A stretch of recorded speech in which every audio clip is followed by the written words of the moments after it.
উড়িষ্যায় কাজে গিয়ে মৃত্যু হলো এক পরিযায়ী শ্রমিকের নাম সুরজ শেখ, বয়স 22 বছর। তার বাড়ি মুর্শিদাবাদের বেলডাঙ্গা থানার ভাবদা শঙ্করপাড়া এলাকায়। সে উড়িষ্যায় রাজমিস্ত্রির কাজ করত। বুধবার সকালে এই ঘটনাকে কেন্দ্র করে চাঞ্চল্য ছড়ায় এলাকায়।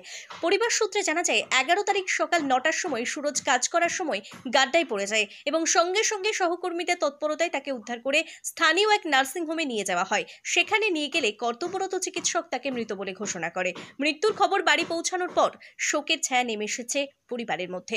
কিভাবে পড়ে গিয়েছিল তা জানার জন্য ঠিকাদার ইদ্রিস আলীকে লাগাতার ফোন করলে ঠিকাদার এক সময় এক রকম কথা বলে। প্রত্যেকবার আলাদা আলাদা মৃত্যুর কারণ ব্যাখ্যা করায় পরিবারের লোকজনদের মধ্যে মৃত্যুর কারণ নিয়ে সন্দেহের সৃষ্টি হয়। এরপর বুধবার সকালে মৃতদেহ বাড়িতে এসে পৌঁছলে এলাকাবাসী উত্তেজিত হয়ে পড়ে।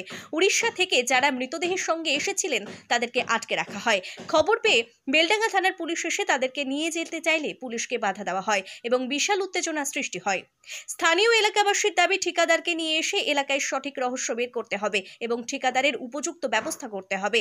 বেলডাঙ্গা থানার পুলিশ সব রকম সহযোগিতা এবং তদন্তের আশ্বাস দিলে তবেই পরিস্থিতি শান্ত হয়। ব্যুরো রিপোর্ট, আজকাল বার্তা।